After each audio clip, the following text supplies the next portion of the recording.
When I first met Owen, he talked about stability, like a man who had finally decided he wanted it. Not in a grand speech, not with candles and future tense poetry, just in the small, adult ways people do when they are trying to sound reliable. He liked routine, he liked good coffee at home, he liked knowing what city he would wake up in next month. He liked the idea of building a life that did not always feel packed in a suitcase. At least, that was the version of him I was given. We met at a friend's housewarming, the kind where half the people are still opening kitchen boxes, and the other half are pretending folding chairs feel festive. He spent most of the night helping the host fix a crooked bookshelf, which should have been my first clue that he understood the power of looking useful. I liked him almost immediately. Not because he was dazzling, because he was calm. He asked questions and waited for the answers. He remembered details. He texted when he said he would. He carried himself like someone who had already outgrown the phase where chaos passes for personality. That mattered to me more than it might have to somebody else. I grew up with a father who was always preparing to leave. Not in a villainous way, not with another family across town. Just with the constant weather-like instability of a man who always chose the next faraway contract over the room he was standing in. My mother used to say he loves us. He just doesn't stay still well. As if the problem were a temperament, not a pattern. Some years he worked on cargo ships. Some years he signed on with repair crews that kept him away for months. He came home with gifts from ports I could not picture, and stories that made other adults call him interesting. What I remember is different. I remember school recitals with an empty seat. I remember my mother trying to sound cheerful over the sink. I remember birthdays scheduled around uncertain arrivals, as if our family life were a delivery window nobody wanted to say out loud. So by the time I was old enough to choose my own relationships, I knew one thing with unusual clarity. I could not build a life with someone who wanted distance to be the default. I could not marry a man whose deepest ambition required me to become the dependable one on shore while he drifted in and out like weather. That did not make people like me much at dinner parties. It made me specific. And I was specific with Owen. Very early. Earlier than most people would probably recommend. We were 6 dates in, sitting outside a small Thai place while the table wobbled every time someone shifted their elbows. He was telling me about jobs he had considered after college, paths he almost took, versions of himself he had once thought sounded adventurous. One of those paths involved maritime work. Long rotations, training periods away from home, the possibility of eventually moving into international crews and 6-month assignments. He said it casually, like a fact from a closed drawer. Maybe it was a test. Maybe it was a stray memory. Maybe he was just watching my face. I remember setting my glass down and saying, without any performance, I couldn't do that life. He asked what I meant. I told him the truth, that I had already grown up orbiting someone else's departures, that I did not judge people who wanted that life, but I knew exactly what it cost the people waiting at home. That if a man's real dream involved long absences, constant uncertainty, and raising children around his departures, then he deserved someone who wanted that too. It just would not be me. He nodded, thought for a second, then said, That's fair. Honestly, I don't want that either. There are sentences that sound so clean in the moment, you do not realize they are being laid down like flooring over a trapdoor. That was one of them. We were together 3 years before we got married. 3 years is long enough to mistake consistency for honesty, which is part of what made the ending so humiliating. He became the version of himself I had been promised. He took a logistics job with a regional distributor. He complained about spreadsheets, learned to make pasta properly, and pretended to dislike travel enough that I stopped thinking about that early conversation at all. We looked good on paper. Better than good. We looked restful. A clean apartment with too many plants. Sunday grocery runs. Shared passwords. Conversations about whether we should move one neighborhood over before trying for kids. The ordinary architecture of a future you stop examining because it feels sturdy. If there were hints, I filed them in the wrong drawer. The way he still paused when we passed the shipping terminal near the river. The way documentaries about crews at sea held his attention a little too completely.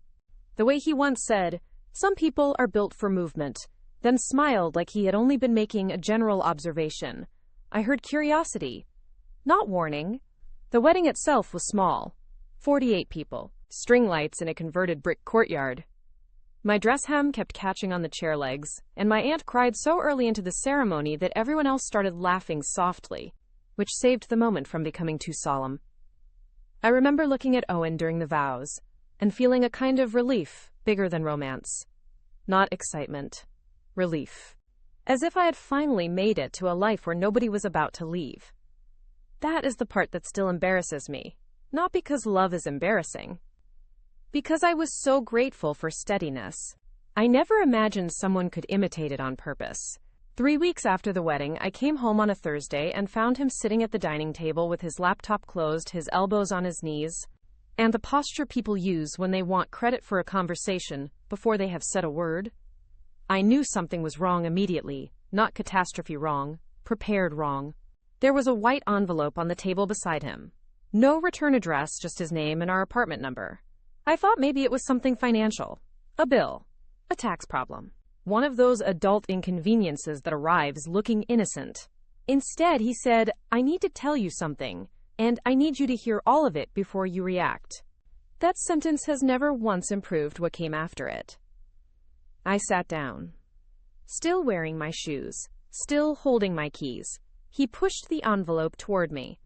Inside was a printed acceptance letter for a training program based in Louisiana, followed by placement on commercial cargo routes out of the Gulf. 4 months of training. Then rotating assignments, weeks away at a time, possibly longer if he moved up. I looked at the page, then back at him, and actually smiled at first. Not because it was funny, because my brain assumed there had to be some reasonable explanation I simply had not reached yet. I said, "What is this?" He rubbed his hands together and said, "An opportunity. A real one." Opportunity. That word already sounded dangerous in the room, because it was arriving too late. I asked why he had applied. He said he had been thinking about it for a while. I asked what a while meant. He said on and off. People use vague time language when exact time would convict them. I asked him again. He looked away, then said, "Before the wedding." The whole room changed shape. Not loudly. Not dramatically. Just with that soft internal drop, like an elevator moving before your body fully catches up. I asked, "Before the wedding, how?" He said he had started the paperwork months earlier, that the interviews had been virtual, that some of the testing had happened during weekends. He told me he was helping his cousin with house projects, that he did not think it was worth upsetting me until he knew whether it was real. I kept staring at him. The acceptance letter lay between us, bright and stupid and undeniable. Then I asked the only question that mattered. "Did you lie to me?" He exhaled hard, which told me he had rehearsed every other part of the conversation except the one sentence that required moral courage. Finally, he said, "I didn't know how to tell you." That is not an answer. It is an alibi people offer when the answer is yes. So I asked again. Clearer. Slower. "When I told you I could not marry someone who wanted that life, did you lie to me?" He stood up then. Started pacing. A terrible sign. Pacing is what people do when they are trying to turn your clarity into a moving target. He said it had always mattered to him. He said he thought the feeling would fade. He said after we got engaged, it actually got stronger. He said he knew if he brought it up before the wedding, I would probably leave. Probably. As if the problem were uncertainty, not the fact that he had knowingly built our marriage on top of it. Then he said the sentence that finished whatever was left of us. "I just needed you to get to the point where we had enough history that you wouldn't walk away from one dream." One dream. I have replayed that line so many times, and it still sounds less like a confession than a business plan. Enough history. As if love were leverage. As if vows were inventory. As if my consent became more negotiable once he had secured enough paperwork, enough wedding photos, enough deposits, enough shared furniture, enough emotional sunk cost. I asked him if he understood what he had just admitted. He said, "Please don't make this uglier than it is." Uglier than it is. There is a very specific kind of calm that arrives When somebody finally says the unforgivable thing plainly enough that denial becomes impossible. I felt that calm then. Not peace. Recognition. I told him the ugliness was not the job. It was that he had heard my boundary, classified it as an obstacle, and chosen strategy over honesty. He said I was reducing a complicated situation. He said people grow. He said marriage means adapting. He said this was his chance to do something meaningful before we got tied down with kids and mortgages and routine. I almost laughed at that. Because the whole point was that we were already tied. That was the part he was counting on. I asked whether he planned to tell me before we married if the acceptance had come earlier. He hesitated long enough to answer the question without words. Then he said, I hoped once we were solid, you might see it differently. Solid. Another terrible word. He did not mean secure. He meant harder to escape. That was when I understood why the confession happened now. Not because he respected me, not because guilt won, not because marriage had made him braver. The wedding was over. The checks had cleared. The thank you notes were stacked on the counter. Our families had finished telling us how beautiful everything was. In his mind, we had crossed the point where truth became survivable for him. I asked whether anyone else knew. He said his brother did. One friend from college did. Maybe his father suspected. The shame of that did something odd to me. Not rage exactly. A colder thing. The realization that I had been the last person invited into my own future. I stood up, walked to the bedroom, and took off my earrings with hands so steady they frightened me. He followed me and kept talking, which was almost worse than if he had shouted. He kept using the language of compromise, opportunity, timing, phase, adventure. He said, we can make it work. We. That tiny word does a lot of theft when the sacrifice is mostly pre-assigned. I turned around and asked him to explain exactly what we meant. Did we mean I stay home in a city I did not choose, while he rotates through ports? Did we mean birthdays planned around internet connection and leave schedules? Did we mean children who learn to measure love in return dates?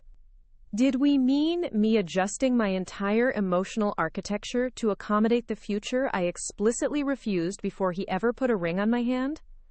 He said, "You're acting like I betrayed you." There are moments when a person says something so detached from reality you almost feel sorry for the machinery inside them that had to build it. Almost. I told him betrayal was too small a word. Betrayal can happen in a moment. What he did was structural. He curated my choices. He made a decision about my future, then removed the information that would have let me refuse it in time. He got quiet after that, which meant he knew. Maybe not fully, maybe not morally, but at least tactically. He knew the room had run out of places for him to hide. That night, he slept on the couch, or pretended to. I did not check.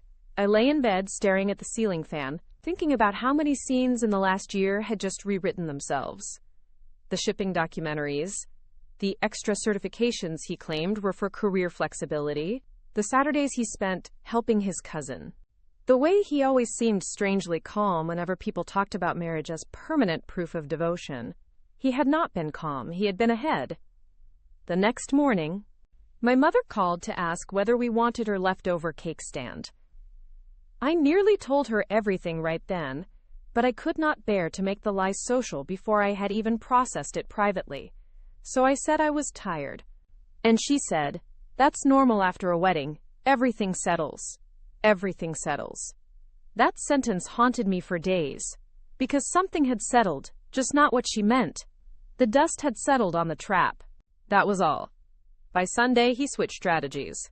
Less explanation, more injury. He asked whether I really wanted to throw away a marriage over one career path. He said he thought I loved him for more than his resume. He said maybe part of being an adult is discovering your old rules are immature. That last line helped me more than he intended. Because contempt is clarifying. Once someone starts calling your clearly stated boundaries childish, they stop sounding conflicted and start sounding exactly like what they are.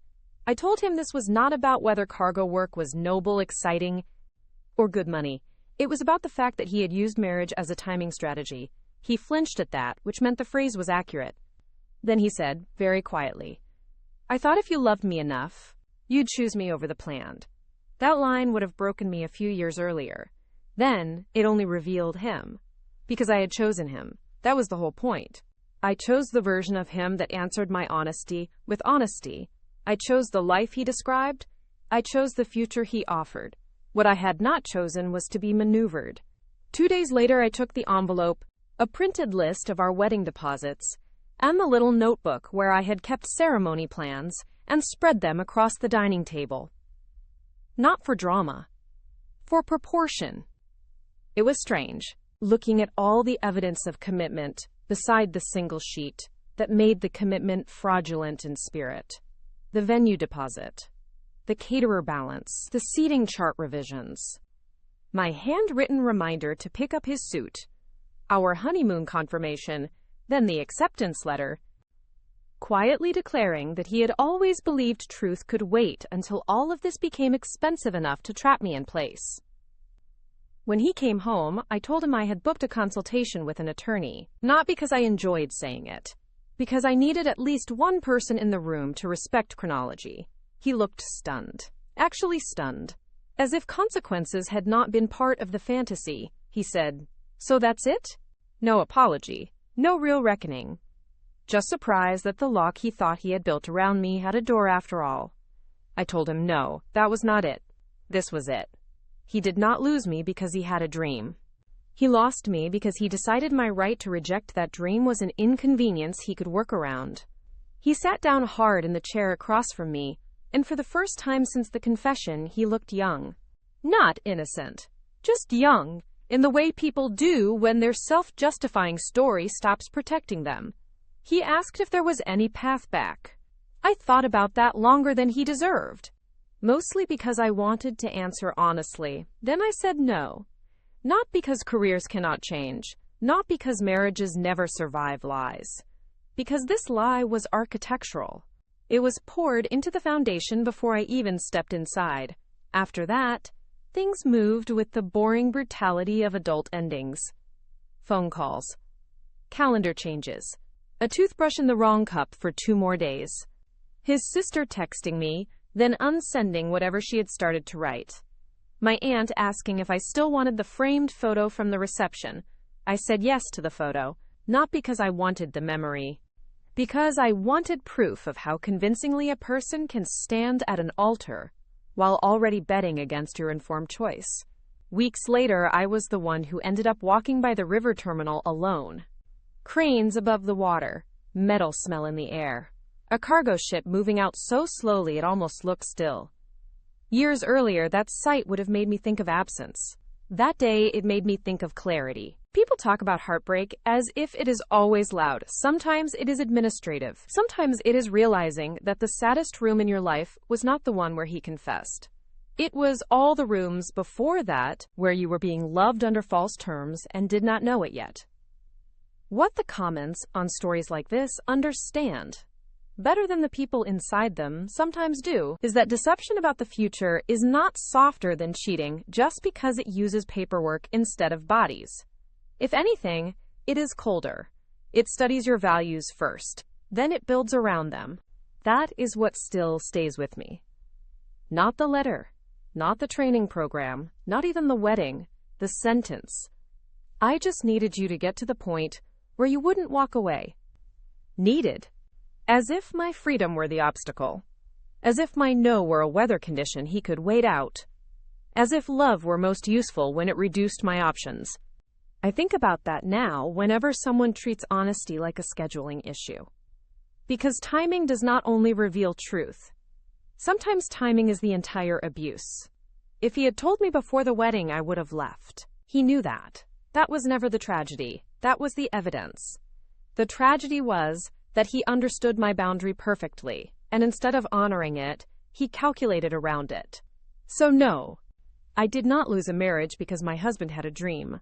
I lost a marriage because he mistook commitment for captivity. And once you see that clearly, you stop grieving the future you thought you had. You start feeling grateful you were warned before you spent years trying to survive the one he hid. Thank you for watching. If this story pulled you in, Do me one favor. Hit like, subscribe, and turn on notifications so the next one finds you the moment it drops. Remember, nothing is ever just what it seems. See you on the next one.